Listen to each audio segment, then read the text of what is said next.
Yes, oui, c'est bon. Merci.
On attend les derniers arrivants et arrivantes et on va commencer dans quelques instants. Avant que tout le monde ne commence à faire la sieste.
Bonjour à tous et à toutes.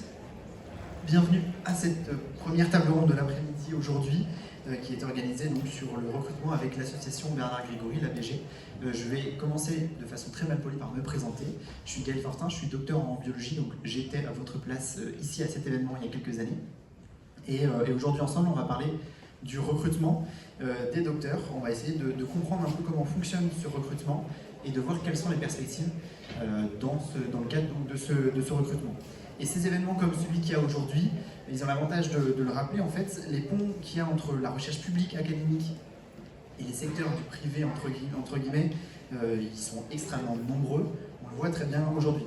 Sauf que quand on est docteur, ou doctorant ou doctorante, et qu'on a eu pas mal d'années de formation dans la recherche académique, ça paraît pas du tout évident, surtout au début, et on ne pense pas forcément que son profil puisse être intéressant pour des potentiels recruteurs dans le secteur privé. Et on pense même parfois que en fait, on n'a rien à faire dans ces secteurs-là. Alors aujourd'hui, on va essayer un peu de casser ce mythe-là et d'aborder ces questions de recrutement avec cette table ronde, de voir toutes ces rencontres heureuses qui existent entre donc, des jeunes docteurs et le secteur privé. Et alors, on a choisi d'organiser ça avec l'association, avec l'ABG, avec une approche un peu particulière. C'est qu'on a avec nous deux binômes, vous allez voir, un recruteur et un docteur. Et ensemble, ils vont nous raconter leur histoire avec leurs rencontres et pourquoi est-ce qu'ils ont fait le choix pour les docteurs de quitter la recherche académique et de faire ce pas vers le secteur privé. Et puis, voir comment est-ce qu'on prépare une candidature, comment est-ce qu'on fait cet entretien d'embauche-là, et comment on fait ce passage du public au privé, ce saut qui peut faire un peu peur au début. Quand on a préparé cette table ronde, et on se le disait là il y a quelques instants, ce qu'on veut vraiment vous transmettre, c'est faire preuve de transparence. Donc on va essayer d'aborder tous ces sujets-là sans tabou, sans préjugés, et quand vous après vous pourrez poser vos questions, on va également essayer de répondre en toute transparence pour que ça soit le plus utile possible à toutes et tous. Et donc on a ici deux binômes, comme je le disais, qui sont avec nous pour cette table ronde. On a un premier binôme donc de L'Oréal Recherche et Innovation. On a d'abord donc Mathieu Prieto. Mathieu qui est donc Talent Acquisition Manager chez L'Oréal Recherche et Innovation. On a à sa droite, non, enfin à votre droite, à sa gauche, Lucas Polacchi qui est Advanced Research Engineer et docteur en sciences des matériaux. Et ensuite notre deuxième binôme, ICE Partners, avec Naël de Sainte-Delaire, j'ai bien prononcé, qui est donc consultant manager et qui est docteur en philosophie politique et éthique. Et tout à votre droite, Elodie Perrin, qui est consultante junior chez ICE Partners. Et Elodie, donc toi, tu es docteur en neurosciences. Voilà donc nos deux binômes pour cette heure qu'on va passer ensemble, L'Oréal Research, Recherche et Innovation et ICE Partners. Et on va commencer tout de suite par faire une petite explication de comment va se passer la table ronde. On a choisi, nous, de le faire un peu de façon chronologique pour parler de cette rencontre. D'abord, on va se poser quelques questions sur avant la rencontre. Ensuite, comment est-ce que cette rencontre au sein de chaque binôme, elle s'est faite. Et puis après, on parlera d'aujourd'hui, de leur quotidien au sein donc de L'Oréal Recherche et Innovation et de ICE Partners, de demain, et puis après un peu de quel feedback ils ont, quels conseils ils ont.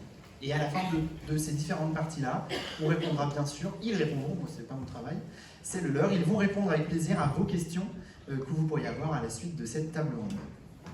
Et je propose de commencer tout de suite donc, par cette première partie avant la rencontre, et on va parler de L'Oréal Recherche et Innovation avec toi, Mathieu. Est-ce que tu peux nous parler un petit peu de L'Oréal Recherche et Innovation? Qu'est-ce que vous faites et quelle est votre activité? Tu peux prendre ce micro-là si tu veux. Est-ce qu'il est activé? Ouais, c'est une diapo, voilà. Nickel. Bonjour à tous, merci beaucoup pour la question. Donc enchanté, moi je suis Mathieu, je suis chargé de recrutement dans le département de la recherche.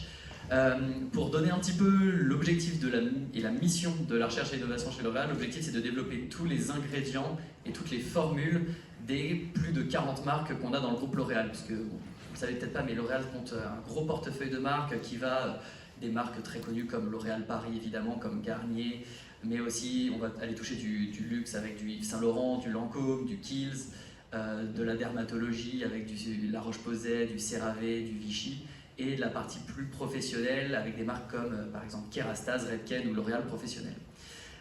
Donc nous, notre but, chez L'Oréal on est 90 000 personnes et il y en a 4 000 qui travaillent en recherche et innovation dans le monde, avec évidemment un gros hub en France, un aux États-Unis, au Brésil, en Inde, en Chine, au Japon et en Afrique du Sud. Et donc ce qu'on va faire, c'est trouver les nouvelles matières premières, trouver les nouveaux actifs, les ingrédients, développer les nouveaux territoires scientifiques sur la connaissance du cheveu, de la peau, de la microbiologie, et derrière développer des formules qui vont être adaptées sur toutes les catégories de produits qu'on a, du skincare, du maquillage, du shampoing, du parfum, etc. Pour nos marques. En deux mots. Un vaste sujet, et un beau On parlait longtemps. J'imagine toute une heure de table ronde sur L'Oréal Skincare. Et Lucas, donc toi tu es docteur. Est-ce que tu peux nous parler un peu rapidement de ce que tu as fait? Donc tu as travaillé sur la caractérisation de nouveaux polymères pendant ta thèse, c'est ça? Et pourquoi est-ce que tu t'es tourné vers le privé? Alors déjà, merci beaucoup, ravi d'être là. Effectivement, je suis docteur en chimie des matériaux. J'ai travaillé pendant 3 ans à la conception, synthèse, mise en forme et caractérisation de nouveaux polymères avec des caractéristiques optiques intéressantes. C'est-à-dire que quand on les étire, ils changent de couleur. Donc j'ai beaucoup travaillé dans la couleur et j'ai fait du coup ma thèse à l'ENS Paris-Saclay. Et j'ai continué en postdoc quand même dans l'académie pendant 1 an et demi où j'ai intégré le MNHN, donc le Muséum national d'histoire naturelle, où du coup je faisais plus de la caractérisation de matériaux anciens. Donc c'est vraiment purement caractérisation. Et j'ai décidé de me retourner dans le privé pendant mon postdoc parce que j'avais vraiment envie de travailler sur des vrais produits. J'avais vraiment envie de créer quelque chose qui ait pour but d'aller sur le marché, de toucher des consommateurs et des consommatrices. Et c'est là que j'ai commencé à me regarder autour et j'ai rencontré L'Oréal ici, il y a 2 ans. D'accord. Ok, on va parler de cette rencontre juste après. Je me tourne maintenant du coup vers Naël à ICE Partners. Est-ce que tu peux nous parler un peu donc vous de ce que vous faites au sein d'ICE Partners et de votre spécialité dans le cabinet. Parce que je te laisse présenter du coup Ice Partners et je crois que aussi deux petites images. Merci. Alors, donc un cas assez différent. Ice Partners, c'est un cabinet de conseil en management, en stratégie. On a 10 ans cette année, on est à peu près 50. Donc voilà, pas du tout les mêmes ampleurs que L'Oréal. Différence aussi dans le fait que les docteurs, on en parlera après, mais nous c'est vraiment un cas de reconversion, c'est-à-dire qu'il y a plein d'avantages à embaucher un docteur, mais malheureusement on ne conserve pas le fond technique que vous avez acquis. Et donc qu'est-ce qu'on fait? Globalement, le conseil qu'on fait, nous, c'est aider nos clients à identifier leurs problèmes et leur apporter des préconisations de solutions. Et on travaille dans deux types de cas, pour le privé et pour le public. Nous, ce qui est vraiment important, c'est le centrage ADN sur la protection sociale. Donc la protection sociale, vous avez le pan public, c'est la sécurité sociale, l'assurance maladie, la retraite, les accidents professionnels, l'autonomie et tout ce qui est prestations familiales. On englobe aussi dedans le chômage et ce qui est lié aux politiques de l'emploi et à la formation professionnelle, comme par exemple le CPF. Et puis le pan privé, où là vous avez les mutuelles, les assurances, donc les complémentaires santé, les complémentaires retraite, et on les aide à transformer leurs organisations. Donc s'ils veulent mettre en place un nouveau produit, utiliser un nouveau système dans leur organisation, fusionner des équipes, mais aussi travailler sur des réformes de premier plan, comme la réforme du RSA ou la prime d'activité, la réforme des allocations logement, des politiques de l'emploi, donc au niveau des ministères. D'accord. Alors du coup, tu parlais de reconversion. Elodie, toi, c'est ce qui s'est passé, c'est ça? Donc tu as fait une thèse en neurosciences, des postdocs, et après tu as rejoint Ice Partners. Oui, tout à fait. Alors moi, j'ai fait une thèse en neurosciences, donc vraiment en sciences fondamentales. Et en fait, c'est au fur et à mesure de ma science que l'idée a commencé à germer de me réorienter dans le privé, en me nourrissant des expériences des postdocs et des arts qui étaient passés avant moi dans le laboratoire. Et je me suis vraiment rendu compte qu'en fait, c'est ça le chemin vers lequel je t'engageais. Le métier, qui était un peu de devenir directeur de laboratoire, en fait, ne m'intéressait plus. Et donc j'ai commencé à voir ce qui s'ouvrait autour de moi, parce que c'est vrai qu'on n'en parle pas forcément beaucoup, notamment lors de nos études. On nous sent vraiment vers licence, master, l'école doctorale, c'est un peu le Graal, mais qu'est-ce qu'il y a après? La science académique, et donc on reste un peu fermé dans ça, et on peut vite être face à des idées de... Ce serait un échec de faire en fait une reconversion dans le privé, et en fait je pense qu'il faut vraiment s'écarter de ça, c'est un choix avec plusieurs raisons, bonnes et mauvaises peut-être, mais en tout cas, voilà, donc l'idée a commencé à germer, et en mourant, j'ai choisi de m'orienter vers le conseil final. Ça marche, et on va pouvoir reparler également de cette rencontre-là. Maintenant, donc, on a nos 4 protagonistes et vous comprenez un peu d'où ils viennent. On va parler de cette rencontre, à commencer par la rencontre côté L'Oréal. Je vais remettre ici comme ça. On a bien vos noms. Mathieu, alors quand vous faites des recrutements au sein de L'Oréal Recherche et Innovation autour des PhD, vous recherchez quel profil et c'est quoi votre process de recrutement? Alors déjà, on ne cadre pas le recrutement sur PhD ou non PhD. On a, on va dire, deux types de profils. On a les techniciens et ensuite on va avoir les bac plus 5 et plus. En recherche, c'est évidemment un petit peu particulier par rapport à tout le reste du groupe, puisque effectivement on est sur des problématiques de recherche et donc forcément le PhD amène une valeur ajoutée sur l'exploration de nouveaux territoires scientifiques. Pour revenir à la question, c'est la stratégie de recrutement qu'on met en place? Oui, c'est ça. Nous, ce qu'on fait, c'est la première chose, c'est d'avoir une présence sur les écoles, avec l'objectif d'avoir le plus grand nombre d'écoles, de diversité et d'inclusion. L'objectif n'est pas d'aller cibler que les top écoles de sciences, mais d'avoir vraiment une empreinte aussi régionale sur toutes les écoles qu'on va pouvoir adresser. Derrière, il y a toute une partie qui va être de la publication d'offres en externe, donc que vous allez aller voir sur le site Carrière de L'Oréal, que vous allez aller voir sur LinkedIn évidemment. Il y a une approche directe qu'on met en place. En tant que recruteur, par exemple, je fais beaucoup d'approches directes sur LinkedIn, de chasse, et donc évidemment premier tips, mais si vous êtes intéressé par le milieu de l'industrie et du privé, mettez vos profils LinkedIn le plus à jour possible, puisque nous, recruteurs qui sommes, on va dire, friands de profils PhD comme les vôtres ou postdoc, on peut aller sur ces plateformes-là pour aller chercher les profils qui nous intéressent. Et voilà, et puis ensuite, évidemment, ça va être des congrès scientifiques, ça va être des forums, ça va être de la publication, etc. D'accord, et alors du coup, je me tourne maintenant vers Lucas pour la préparation. Une fois donc il y a cette relation qui est établie, en termes d'entretien, comment est-ce que toi, Lucas, tu t'es préparé pour les entretiens par rapport à L'Oréal? Alors effectivement, la préparation d'entretien, c'est vraiment quelque chose. Pour moi, ça a été une expérience extraordinaire parce que c'est vraiment le premier moment où je me suis assis et je me suis dit, qu'est-ce que je sais faire? Je suis docteur en chimie des matériaux, je connais le mécanophluorochromisme des polymères, mais c'est pas tout en fait. Et pour toute cette démarche, je remercie quand même l'ABG énormément parce qu'ils m'ont beaucoup aidé dans la préparation du CV, mais aussi à réfléchir, à aller au-delà des compétences techniques, qui sont très importantes bien sûr, parce que si on veut rester dans le milieu de la recherche, même dans le privé, le technique, bien sûr, c'est important, mais il y a beaucoup de compétences qui sont transverses et qu'on oublie en fait, qu'on ne connaît pas au départ. Et du coup, comment j'ai préparé pour répondre à la question, c'est vraiment ça en fait. J'ai réfléchi, j'ai beaucoup écrit, qu'est-ce que je sais faire, et j'ai aussi préparé un discours pour me présenter à des recruteurs. Parce que ça, c'est quelque chose qu'en académie, on ne fait pas beaucoup, mais il faut donner envie en fait aux recruteurs de te recruter. Et donc il faut savoir communiquer de façon efficace ce que tu as fait, même si c'est la chose la plus technique du monde, il faut savoir la simplifier parce qu'il faut vulgariser un petit peu pour que les gens comprennent en fait ce qu'on sait faire. Oui, bien sûr, Mathieu. Effectivement, c'est entre guillemets la clé d'un passage réussi, en tout cas au début, sur la partie académique, sur le privé.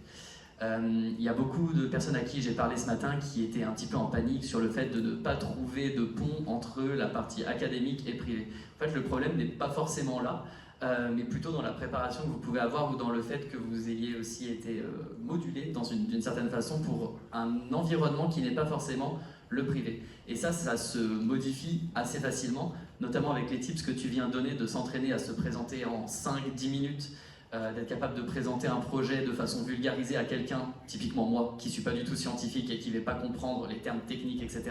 Et au final, c'est pas ce qu'on va attendre, nous, sur un premier entretien recrutement. D'être capable de se remettre en question, d'être capable de travailler sa motivation, etc., de créer du lien avec la personne que vous avez en face. Et ça, c'est pas quelque chose que vous allez forcément apprendre dans le cadre d'une thèse, mais qui va être hyper important dans le monde du privé et en particulier dans une culture assez forte comme celle de L'Oréal où ces skills, on va dire, un peu interpersonnels vont beaucoup compter. Merci pour cette précision. Et alors Naël, de votre côté à Ice Partners, le process de recrutement, il correspond à quoi? Notamment quand on est dans le cadre de recrutement de docteurs. Alors le process de recrutement, il est ouvert en permanence chez Ice Partners. C'est complètement rare dans le milieu du conseil que les recrutements soient ouverts largement. Donc chez nous, il y a 3 entretiens. Vous allez commencer par un entretien avec notre responsable RH qui va tester un peu l'intérêt pour le domaine, si vous avez pris des infos sur le cabinet, si vous avez essayé de comprendre ce qu'on faisait un peu par vous-même, ce qui montre en fait votre intérêt et à quel point vous êtes un peu déjà impliqué et engagé. Et après, vous allez avoir un second entretien avec un consultant. Alors je dis consultant, mais c'est tout grade confondu, donc ça peut être un consultant, un senior ou un manager, pour pouvoir parler de la réalité du métier. Et si les 2 premiers entretiens sont bien passés, vous avez un entretien avec l'un des 4 associés, qui est l'entretien final, où vous allez aussi pouvoir aborder des questions qu'il faut aussi aborder en entretien sur les conditions de travail, la rémunération, etc. Ça marche, et ça fait une excellente transition pour la question suivante que j'ai pour Elodie. Justement, cette question de la rémunération, c'est un truc qui est un peu tabou, et quand on vient de l'académique, que par exemple typiquement en doctorat, on négocie généralement pas son salaire, c'est une grille fixée par l'État, par le ministère. Comment est-ce que tu t'es préparé pour l'entretien et à aborder cette question-là autour du salaire, de la rémunération?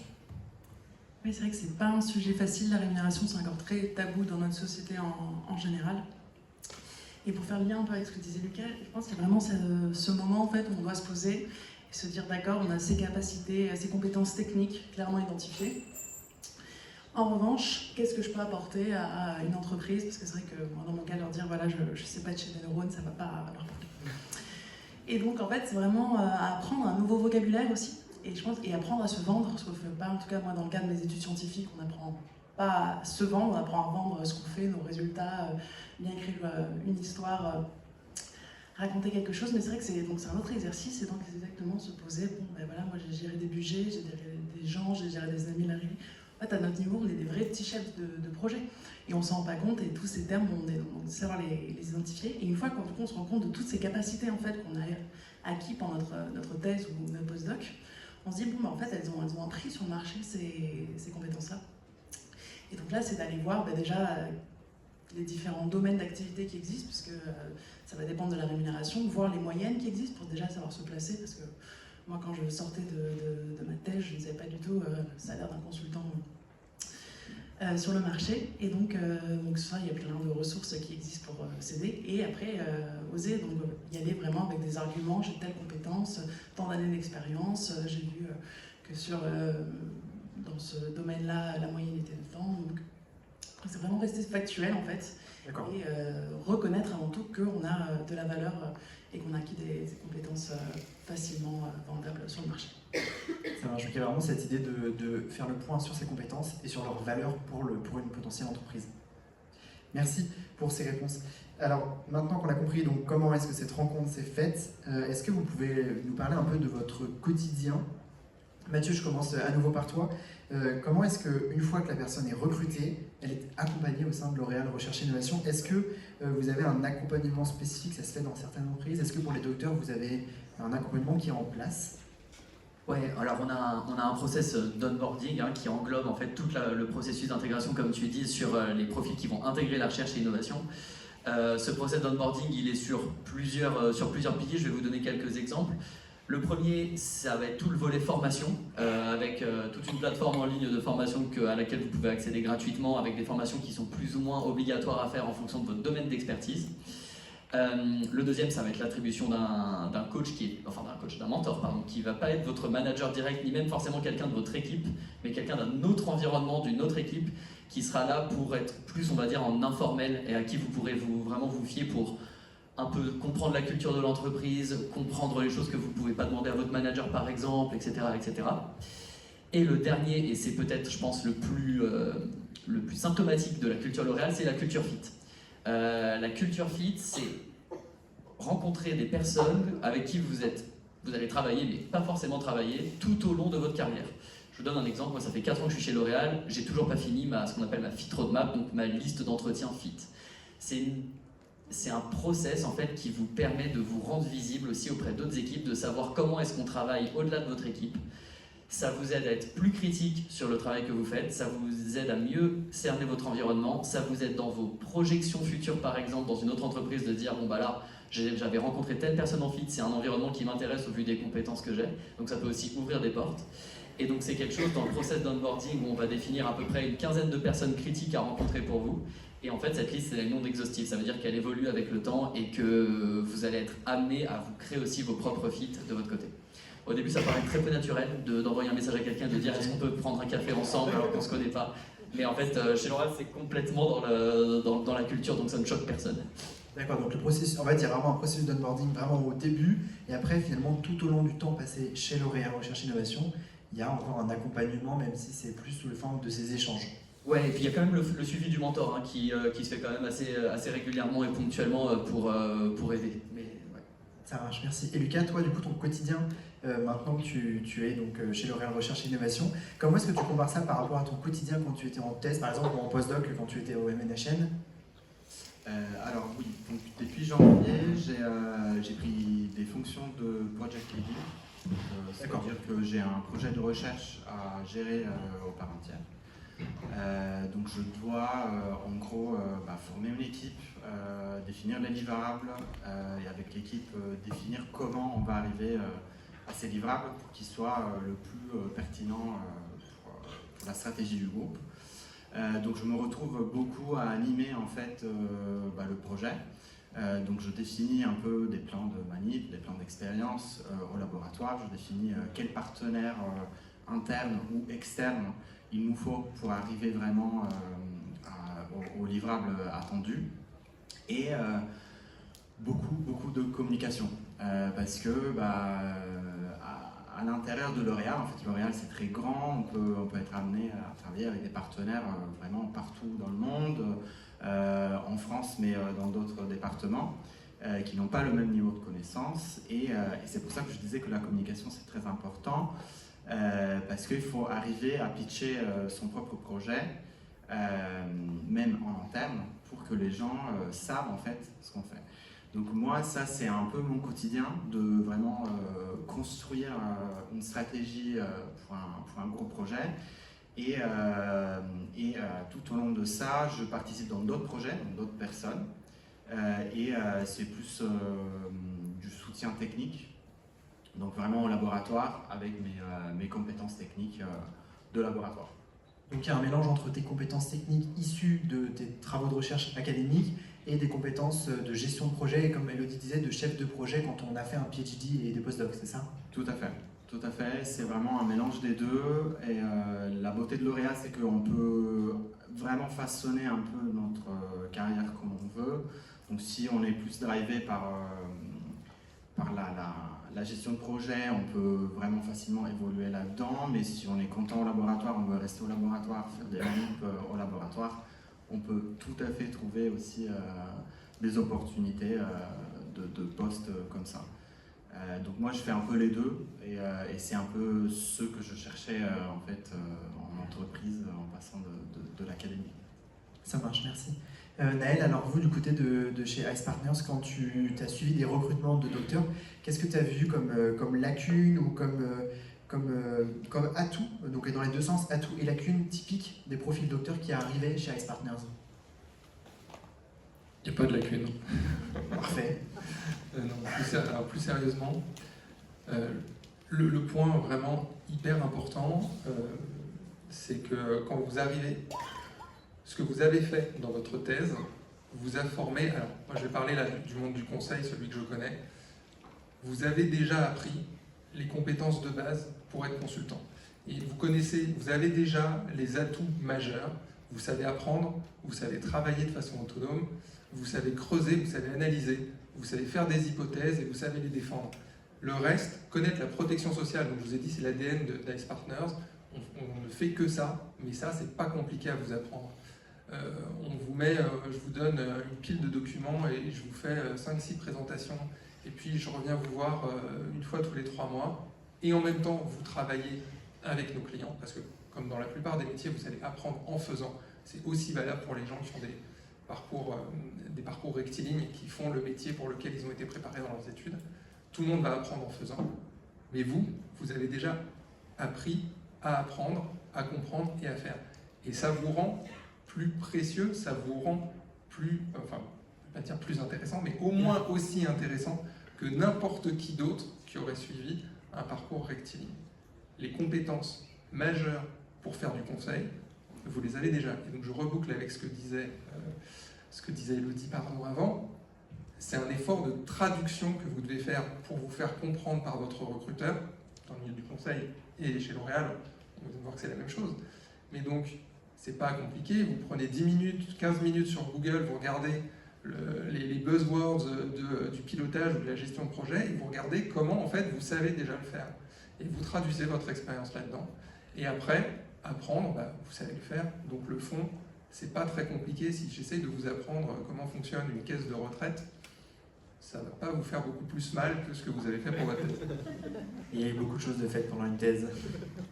Elodie, toi, du coup, ton quotidien en tant que consultante, ça ressemble à quoi en fait? Parce qu'il y a souvent beaucoup de mythes autour du job de consultant. Comment est-ce que toi, tu le vis, ce job de consultant junior? Très bien déjà. Non, mais comme disait Naël, en fait, vraiment, j'utilise au jour le jour mes compétences de pilotage de projet. Parce qu'actuellement, sur la mission où je suis, c'est ce que je fais. Donc, c'est un gros projet qui regroupe plusieurs équipes internes, mais également, on travaille avec beaucoup de partenaires extérieurs. Et donc, c'est vraiment comment fluidifier la communication à tous ces parties, tout en supervisant la résolution des problèmes qui arrivent de manière fréquente, on va dire, et animer du coup beaucoup notamment de réunions pour que justement tous ces parties se rencontrent, s'interrogent, faire monter des points d'alerte quand il y en a besoin. Donc c'est vraiment d'avoir cette vision d'ensemble en fait, pour suivre toutes les actions, être capable du coup de prendre vite un sujet en main, parce que défendre un problème où on ne comprend pas les aboutissants, c'est toujours compliqué. Et donc ça vraiment je retrouve complètement imaginé à relier ça avec mon expérience en thèse, où en fait c'était beaucoup résoudre nos propres problèmes, comment anticiper les choses, trouver une suite à nos actions une fois qu'on a un résultat. Et ça, on fait juste sur un autre sujet, effectivement. Mais ça reste les mêmes compétences de fond. C'est plus sur les patchs de neurones en culture, mais ça reste des résolutions de problèmes. Merci Elodie. Par rapport du coup à la suite, une fois que... Donc là je me retourne vers toi Mathieu sur L'Oréal, tu me parlais un peu de ce process sur le long terme avec la Fit Roadmap, c'est ça? En tout cas donc les rencontres qu'il y a. Ça veut dire qu'à L'Oréal vous préparez aussi, l'objectif de préparer les docteurs aussi pour toute leur carrière, y compris potentiellement au-delà de L'Oréal, c'est ça? Oui, alors idéalement chez L'Oréal, mais complètement. L'objectif, on a toujours eu l'objectif pour tous les collaborateurs de les employabiliser. Donc, en fait, employabiliser quelqu'un, c'est lui donner de la formation continue, lui promouvoir, on va dire, et promouvoir des parcours de carrière qui ne sont pas forcément ceux qui sont draftés au départ. Et je pense qu'il y a beaucoup de personnes chez L'Oréal qui sont sur un poste sur lequel ils ne se projetaient pas il y a 10, 15 ans.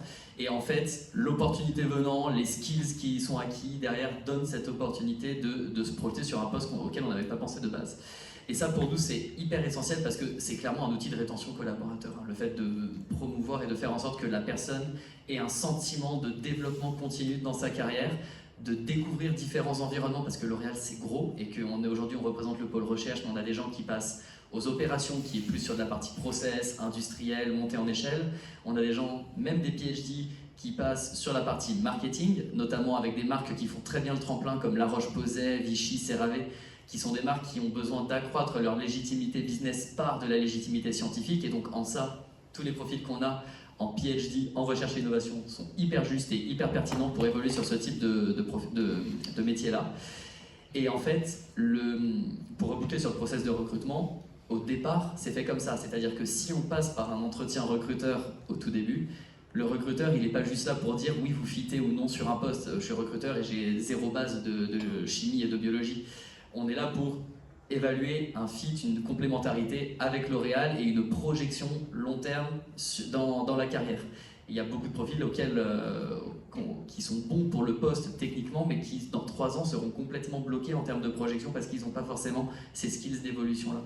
D'où le fait qu'on soit hyper attentif à ça dès le départ du process des candidats externes. Les compétences techniques ne font pas tout, loin de là. Non, alors pour un poste d'entrée, c'est essentiel, hein, et honnêtement, si elles y sont pas, on recrute jamais, mais elles doivent être en complément de ces soft skills pour voir plus loin dans la carrière. Ça marche, merci. Et Lucas, alors justement, pour voir plus loin dans la carrière, comment est-ce que toi tu vois ton évolution chez L'Oréal dans 5 ans par exemple? Dans 5 ans, Ou avant, si... à côté du RH quand même. Je suis parti, mais je peux pas le dire. Non, alors Non, alors déjà, ce qui est très positif, c'est que je sens d'avoir déjà évolué quelque part en 2 ans, ce qui est quand même extraordinaire, parce que je suis passé d'un poste un peu plus technique au laboratoire à un poste plus stratégique, si on veut. Et dans 5 ans, comme j'aime bien quand même ce volet de gestion de projet et gestion d'équipe projet surtout, je me vois bien évoluer dans un poste un peu plus managérial, donc où j'aurai des personnes vraiment à manager directement.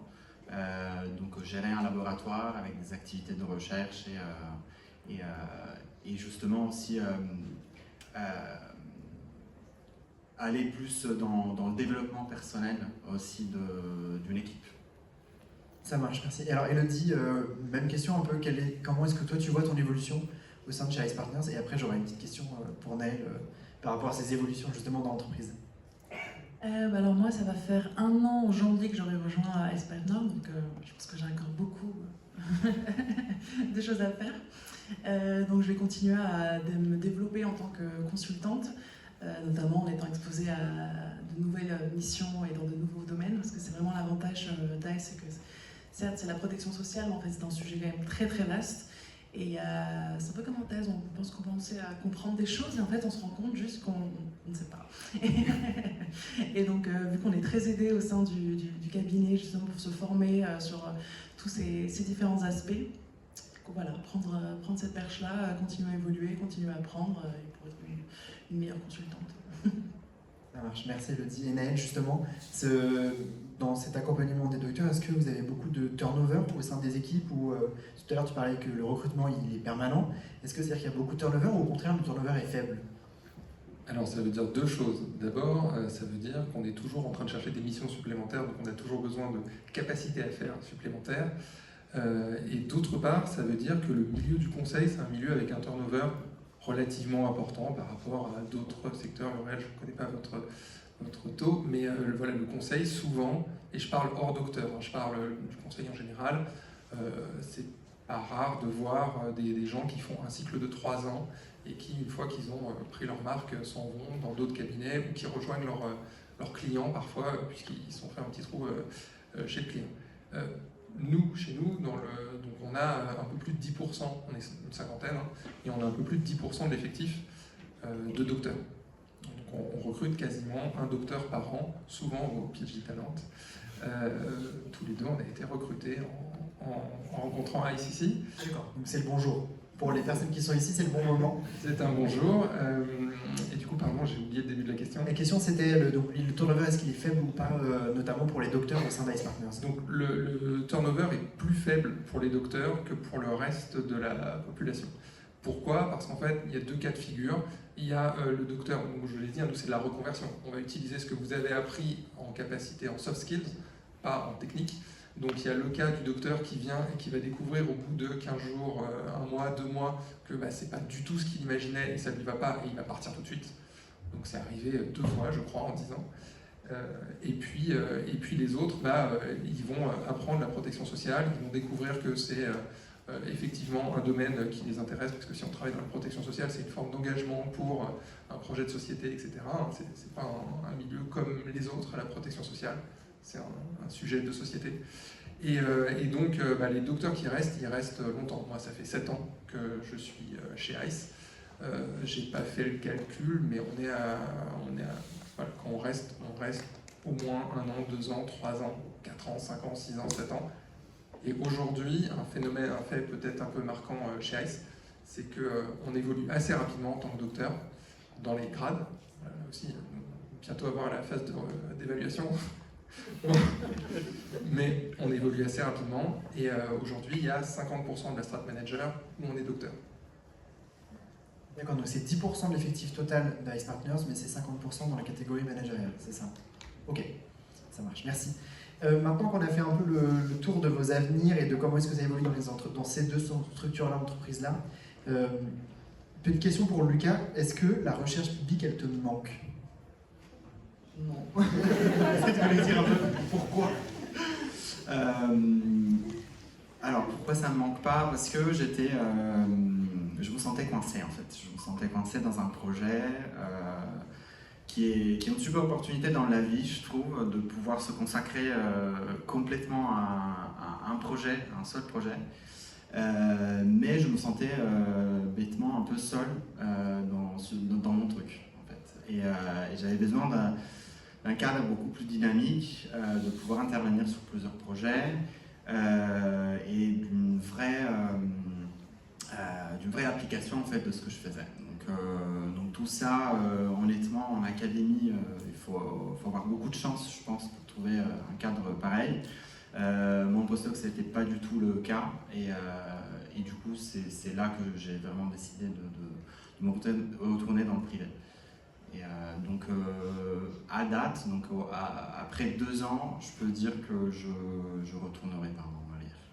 Est-ce que, sans y retourner, est-ce que tu gardes encore des liens avec la recherche académique? Oui, tout à fait, parce que comme on est en recherche, moi je suis en recherche avancée, donc c'est vraiment la brique un peu plus fondamentale de la RI chez L'Oréal.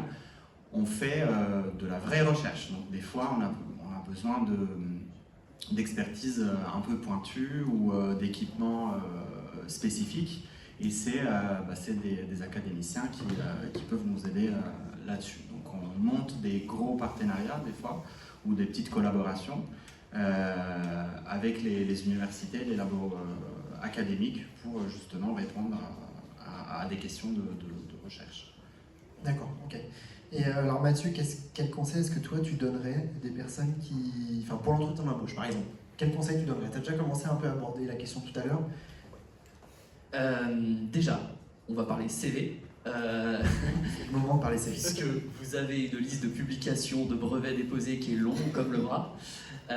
Et j'encourage, je vous regarde, j'encourage vraiment un maximum d'avoir 2 pages max sur le CV en essayant de condenser ce qui va compter. Ce qui compte, c'est quoi? C'est votre formation académique, vos expériences professionnelles, les compétences, les techniques, les manips, etc. que vous avez utilisées dans un encart on va dire, à part. Le niveau d'anglais, bon, évidemment, on est sur une boîte nous aujourd'hui qui est internationale, donc forcément équipe internationale, donc niveau d'anglais obligatoire. Bon, évidemment vos coordonnées, ça va sans dire. Donc ça, c'est pour la partie CV. Ensuite, sur la partie entretien, je pense que ce qu'il faut avoir en tête, c'est des fois de parler à un recruteur comme si vous parliez à un enfant de 5 ans. Donc, d'être capable de vulgariser au maximum le contenu que vous avez. Et surtout, je dirais pas que c'est important de savoir vous vendre, mais c'est important de montrer que vous avez réfléchi et que vous avez pris du recul sur ce que vous avez fait. Donc, ça veut dire être capable de synthétiser ce que vous avez fait, un projet en particulier, en général c'est votre thèse, en 5-10 minutes, d'être capable de dire ce qui a marché, d'être capable de dire ce qui n'a pas marché, et c'est ok. Le but c'est juste que nous on puisse voir que vous avez de l'esprit critique, que tout n'a pas été rose, et que honnêtement, voilà, une personne qui dit que tout a été rose pendant son PhD, j'y crois pas trop. Et ensuite, d'alimenter les raisons pour lesquelles ce pourquoi vous êtes face au recruteur de l'entreprise que vous avez, que ce soit L'Oréal ou d'autres boîtes, c'est légitime dans votre progression de carrière. J'ai envie d'aller vers du privé, pourquoi? Parce que, je sais pas, j'ai plus de budget, parce que je suis un passionné de science et que je vois la partie applicative tout de suite, parce que j'ai envie de bosser de plus en plus en mode projet et un petit peu moins en autonomie, parce que j'ai envie d'avoir des stakeholders différents, et de ce que je vois de l'offre, tac, voilà ce qui ressort et ce qui fait que pour moi c'est pertinent. Ça, premier point, ça montre que vous avez fait le taf, que vous avez un esprit, une prise de hauteur, un esprit critique dessus. Et ensuite, c'est l'entreprise en tant que telle. Au-delà de la fiche de poste, pourquoi l'entreprise? Parce que l'entreprise, vous allez vous y projeter sur le long terme, ou potentiellement, enfin voilà, moyen terme. Donc on a aussi besoin de comprendre ce qui vous drive dans la mission un petit peu de l'entreprise. Est-ce que c'est ces enjeux environnementaux? Est-ce que c'est ces enjeux de diversité? Est-ce que c'est ces enjeux d'excellence, de développement international? Peu importe. Mais il faut que ce soit quelque chose qui puisse résonner dans les personnes auprès des personnes qui vont vous interviewer. Et dernier truc, et ça c'est, je pense, assez obligatoire, c'est venez avec des questions. Et des fois, dans les process de recrutement, vous avez plusieurs steps. Vous pouvez en avoir 2, 3, et en fait, au 3e, vous n'avez plus de questions. Mais il faut absolument que vous ayez des questions à tous les steps. Parce que vous faites une impression à chaque interlocuteur différent avec lesquels vous allez intervenir dans le process de recrutement. Le recruteur, le manager, le N+2, le RH de proximité, l'associé, peu importe. Si vous venez pas avec des questions, et ben en fait il manque un truc. Même si vous avez fait l'entretien parfait, on se dit il y a un petit manque de curiosité, il y a un truc que j'aurais aimé qu'on pose, etc. Et ces questions, il faut qu'elles s'articulent autour de l'offre, il faut qu'elles s'articulent autour de l'équipe, de l'organisation, des projections. Évidemment, vous pouvez poser la question du télétravail, de la rémunération, etc. Idéalement dans un second temps. Posez d'abord, pour pas qu'on voit que vous êtes arrivé que par ça, à minima faites semblant. Et ensuite, si c'est des questions qui comptent, évidemment, il faut les poser. Voilà. Merci, je pense que j'ai tout. Vous avez pris des notes? Merci en tout cas pour cette réponse extrêmement complète. Maintenant, je voudrais poser une question à Naël aussi sur ce processus, sur ce recrutement. Donc toi, tu es docteur en philosophie. Est-ce que les profils SHS de docteurs, ils ont une plus-value particulière ou est-ce qu'il y a une pertinence particulière sur ces profils-là par rapport à des profils plus techniques en termes de compétences expérimentales, je veux dire? Alors, chez ICE, aujourd'hui, on a un peu tout type de docteurs, et donc on ne recrute pas sur une matière plutôt qu'une autre. Il y a des neurosciences, de la biologie, de la pharmacie, des sciences de gestion, de la science politique, de la philosophie. Il y a un peu de tout. Effectivement, alors côté SHS, je pense qu'on part avec un petit avantage du côté de la maîtrise rédactionnelle. La façon dont on travaille, dont on rédige notre thèse et dont on a l'habitude de fonctionner fait qu'on a peut-être une maîtrise un peu différente des sciences dites dures, de la rédaction et de l'argumentation et de la maîtrise du français. Et de ce point de vue-là, peut-être qu'il y a une marche un tout petit peu plus haute, enfin, voilà, à avoir quand on vient des côté sciences dures. Après, comme je le disais tout à l'heure, c'est vraiment pas rédhibitoire. Et il y a voilà, la base de la base, c'est que en tant que chercheur, encore une fois pour le conseil, en tant que chercheur, vous avez les compétences de base. C'est ce que tu disais tout à l'heure, effectivement. Et quel conseil, toi, tu donnerais pour l'entretien ou pour les entretiens? Tu disais qu'il y avait 3 entretiens, c'est ça, chez ICE? Il y a 3 entretiens. Alors, je souscris complètement à l'ensemble des recommandations qui ont été données avant. Et comme je le disais tout à l'heure, faites un tout petit peu de recherche avant. Intéressez-vous au secteur. Alors, surtout, comme chez ICE, si vous regardez le site Welcome to the Jungle, ce que vous voulez, vous allez vite voir des boîtes qui mettent en avant un secteur ou qui mettent en avant un intérêt particulier. Si c'est quelque chose qui est vraiment important pour eux, il faut que vous, ça accroche aussi. Et donc, demandez-vous, projetez-vous, qu'est-ce que moi j'ai envie de faire? Quel est le sujet? Alors, je vais parler de ce que je connais. Dans la protection sociale, c'est quoi le domaine qui va m'intéresser le plus? Donc voilà, chez nous, dans un recrutement, quand moi je fais du recrutement, parce qu'on fait tous du recrutement, Elodie aussi, chez ICE, donc dans cette deuxième phase dont je parlais là tout à l'heure, le deuxième entretien, un des points centraux, en tout cas pour moi, c'est à quel point la protection sociale, vous avez envie de travailler dedans. Je vous le disais tout à l'heure, le reste on vous l'apprendra. Si vous avez envie de venir améliorer le système, bah, ça va bien fonctionner. Merci. Et alors justement, Elodie, pour finir, une question pour toi.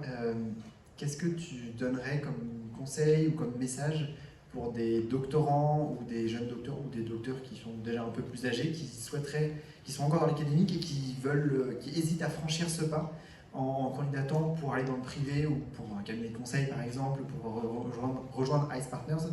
Quel conseil tu donnerais? Déjà, j'espère que vous avez écouté tout ce qui vient d'être dit. C'est moi, typiquement, lors du dernier entretien avec un des associés de ICE Partners, la première question qu'il m'a posée, c'est « Raconte-moi ton sujet de thèse ».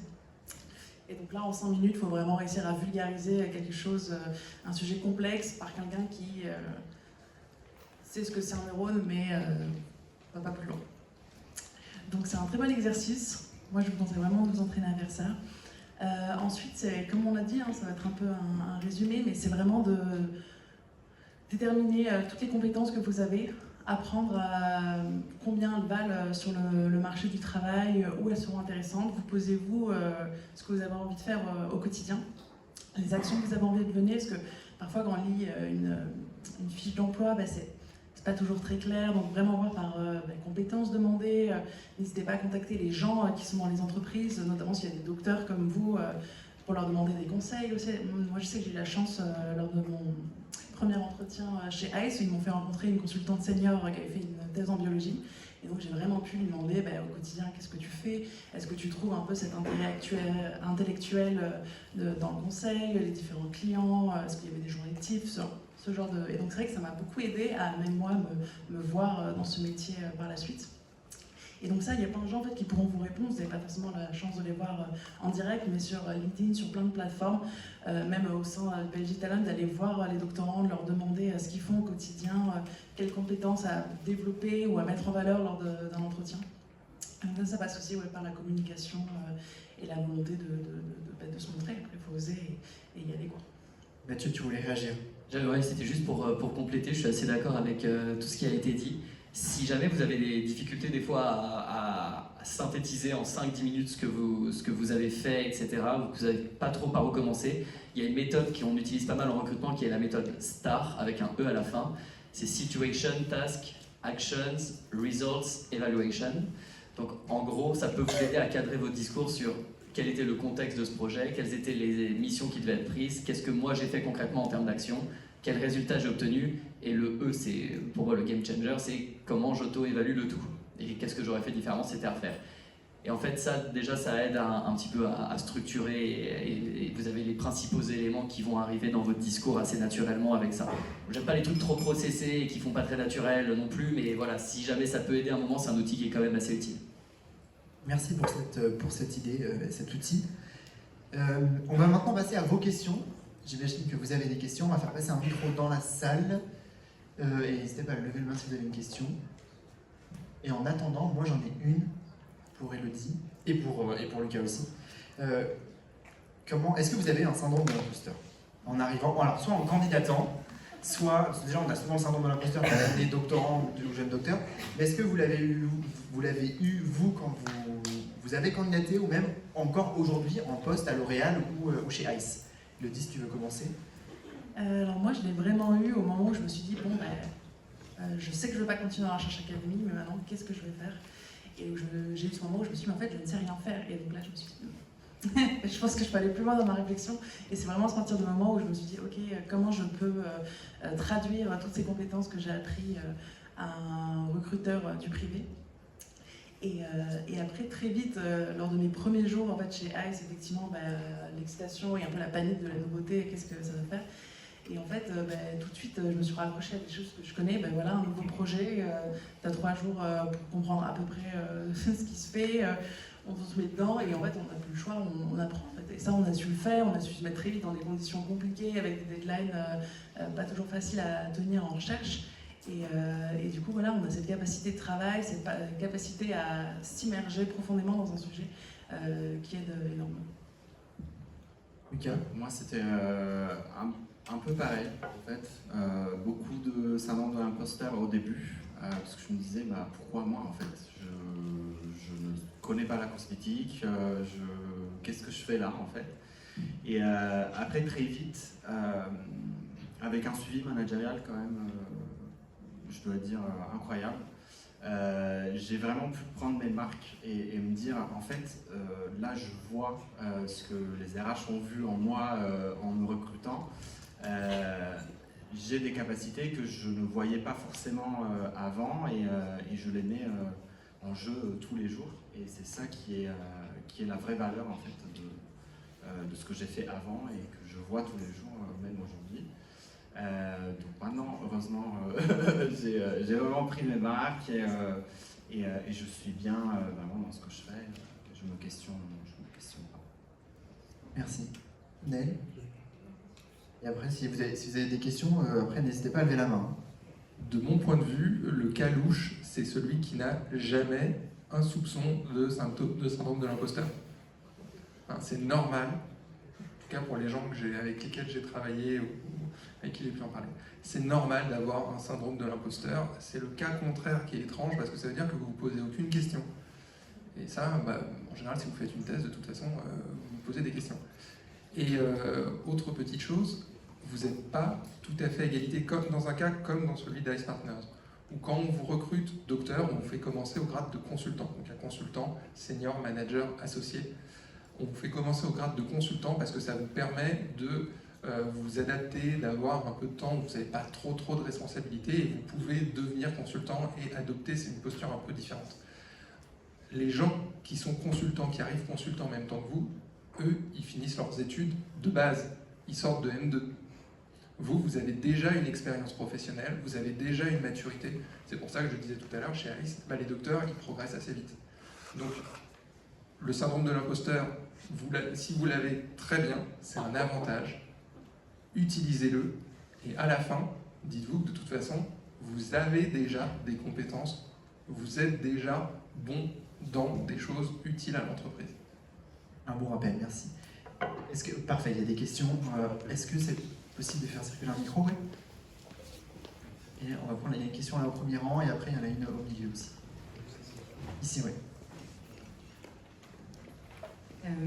Merci beaucoup à vous tous pour cette conférence. J'ai une question par rapport au postdoc. Est-ce que, pour vous, l'expérience d'un postdoctorat, ça peut être un désavantage ou un avantage? Parce qu'on entend parfois que faire un postdoctorat, si on sait qu'on ne veut pas être directeur de recherche après, ça peut rendre la personne, je sais pas, trop vieille sur le marché du travail, et ça peut être un désavantage. Excellente question. Est-ce que Mathieu, peut-être, je te donne le micro. Je suis partagé. Je suis partagé parce que c'est vrai que le mode académique peut avoir tendance à trop te sectoriser, etc. et à rendre, on va dire, ton agilité et ta capacité d'adaptation. Enfin, ça peut impacter ta capacité d'adaptation. Honnêtement, j'ai plein de contre-exemples qui viennent contredire ce que je viens de te dire là, donc c'est pour ça que j'ai pas envie de te dire oui ou non, parce que ça dépend vraiment des personnes. Moi, je recommande de faire un postdoc si vous avez envie de faire un postdoc et si ça fait sens pour vous, honnêtement. Ensuite, si vous avez le choix, je dis n'importe quoi, vous avez fini votre PhD, vous avez le choix entre une start-up où vous allez toucher un petit peu à tout, ça va vous familiariser avec le monde privé, etc. Ou le postdoc et que vous êtes un peu à égalité entre les deux avec une volonté d'aller vers l'industrie après, je recommanderais plutôt l'option aller dans l'industrie, dans une start-up ou dans une première expérience industrielle. Si c'est le postdoc qui vous tente et sur lequel vous allez développer les nouvelles compétences que vous allez pouvoir valoriser après, franchement, allez-y. C'est risqué, je trouve, de prendre un parcours avec un objectif derrière qui va être défini uniquement par le move que tu vas faire à l'instant T entre postdoc ou pas postdoc, tu vois. Donc c'est vraiment en demi-teinte. Merci. Alors il y avait une question au milieu là. Ah c'est bon, c'était la même. Une autre question. Tout à l'heure il y avait une autre main levée sur la droite. Ah, et là il y a une question à gauche alors. Tout le monde avait la même question sur le mais c'est vrai que c'est une très bonne question. Moi je me suis aussi posé la question quand j'étais en thèse et que j'hésitais à aller en recherche privée. Oui. Bonjour, merci pour vos présentations. C'était une question par rapport au docteur du coup. Justement, on a parlé du syndrome d'imposteur, mais je crois surtout là où il intervient, c'est pas vraiment pendant l'entretien, mais ma question c'était au fait comment vous avez surmonté ce syndrome et être allé postuler. En fait, justement, par exemple, pour le cas de Monsieur Lucas, il a dit que c'était vraiment pas par rapport à son sujet de thèse, mais comment on vous a dit, je vais quand même tenter ma chance et postuler à une offre qui ne correspondait pas forcément à votre offre. Et au fait, finalement, est-ce que vous avez demandé pourquoi c'est vous qui finalement avez été retenu? Est-ce qu'on vous nous suggérez de faire parler quoi? En fait, il faut faire beaucoup de travail sur soi-même.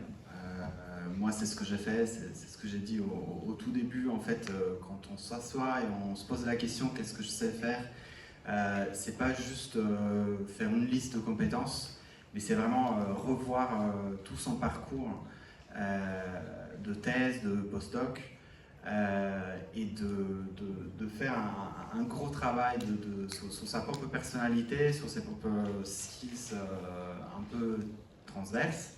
Et finalement, moi j'ai dit que c'était un travail extraordinaire parce que ça m'a permis vraiment de comprendre beaucoup de moi-même.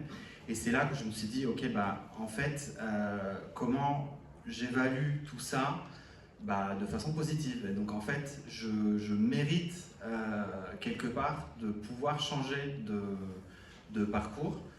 C'est pas écrit, c'est écrit nulle part que je dois faire de l'académie, même si aujourd'hui c'est ce que je sais faire. Je peux apprendre aussi d'autres choses. Et c'est là vraiment, après tout ce travail, à nouveau, merci la BG pour l'aide. Et c'est après tout ce travail où je me suis dit vraiment, il faut tenter sa chance. Et il faut aussi que les autres le fassent. Et s'il y a un meilleur candidat, c'est au meilleur candidat que l'offre correspondra mieux. Mais il faut vraiment tenter, parce que sinon tu ne sauras jamais. Merci. Élodie? Si je peux rajouter une chose, mais en fait, passer des entretiens, c'est quand même un super exercice. Et donc de ne pas hésiter en fait, à postuler, parce que c'est un travail, comme on a dit, de vulgariser rapidement son sujet de thèse, d'apprendre à se présenter, à se projeter dans la boîte. Donc c'est des exercices comme un autre. Et donc, n'hésite pas à essayer de postuler à plusieurs choses. Oui, Lucas, tu voulais rebondir sur ce que Élodie vient de dire? Oui, sur les entretiens, effectivement, ça aide beaucoup. Et moi, un truc qui m'a vraiment aidé, c'est de faire un entretien qui s'est super mal passé, parce que j'ai pas du tout aimé, en fait, la façon dans laquelle la personne qui m'interviewait me parlait, me posait des questions. Il n'a pas su répondre à la culture de l'entreprise, et pour moi, ça, c'est vraiment un non. Et là, j'ai dit, en fait, moi aussi, je peux dire non. Je ne suis pas juste à la recherche de n'importe quoi. Et ça m'a beaucoup aidé. Ça, c'était avant L'Oréal, c'est ça? C'était un entretien dans une autre... C'était une autre entreprise avant L'Oréal. C'était juste pour clarifier la situation, pour pas que les gens soient paniqués non plus dans le public et que Mathieu reste avec nous. Est-ce que vous avez une autre question? Oui, il y a une question sur la droite là-haut, puis après on prendra une dernière question là. Et en attendant que le micro circule, moi je suis vulgarisateur scientifique de formation et je forme notamment les doctorants à la vulgarisation. Et c'est vrai que c'est un sujet hyper important d'être capable d'expliquer sa thèse. On se dit souvent c'est utile pour le grand public, mais en fait c'est aussi utile quand vous allez après devoir l'expliquer à un futur recruteur, parfois même à un chef d'équipe dans un postdoc qui en fait n'est pas vraiment la même discipline. Donc se former à la vulgarisation, c'est hyper important. Je prêche pour ma chapelle, mais maintenant je vous laisse répondre aux questions. Donc il y avait une question qui était là-bas. Tout d'abord, merci pour vos retours. Je vais commencer avec une première partie que vous n'allez pas aimer dans ma question. C'est si vous deviez refaire votre thèse, eh ben, qu'est-ce que vous changerez pour anticiper la transition vers le professionnel? Qui veut répondre? Alors, comment est-ce que vous changeriez quelque chose? Ok. Naël? Je change pas. Je change rien. Eh bien, réponse très... Non, moi non plus. Je ne changerai rien. J'ai fait beaucoup d'enseignement aussi. Et quand j'ai décidé de me retourner vers le privé, je me disais, mais qu'est-ce que ça va me servir en fait d'avoir enseigné pendant 4 ans? Et en fait, c'est la première question que le recruteur L'Oréal m'a posée. Pourquoi l'enseignement? Qu'est-ce que ça vous a appris? Et moi, je pensais que c'était complètement inutile. Et en vrai, non, parce que on communique, on parle à un large public, on vulgarise. Et ça, c'est des compétences que, quand j'enseignais, je ne voyais pas. Élodie, quelques mots?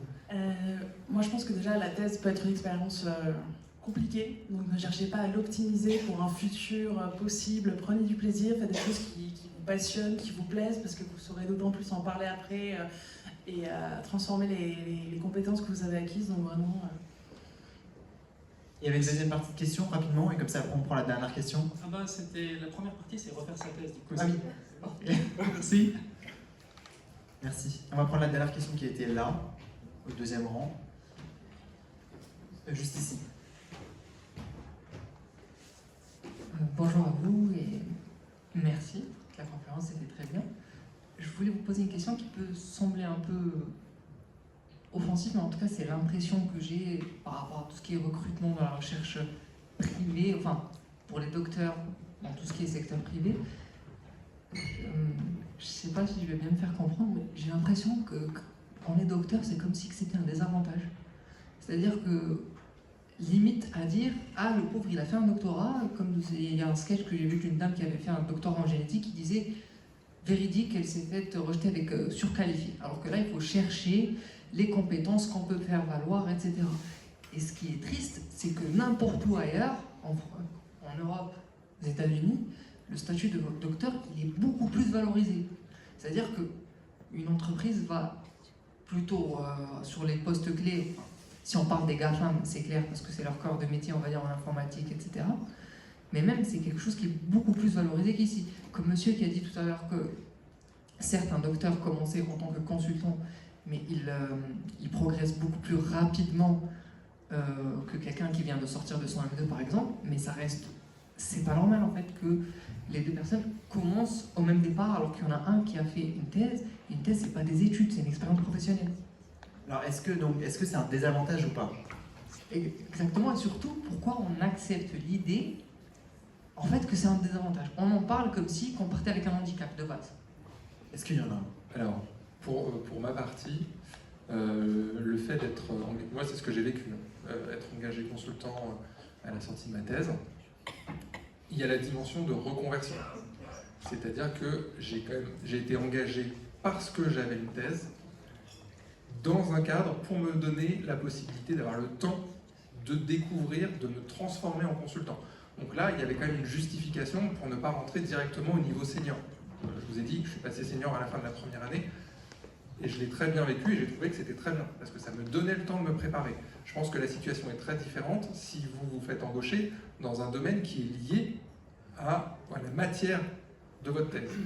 Et donc chez ICE, par exemple, on valorise le doctorat parce que notre pool de recrutement, c'est quoi?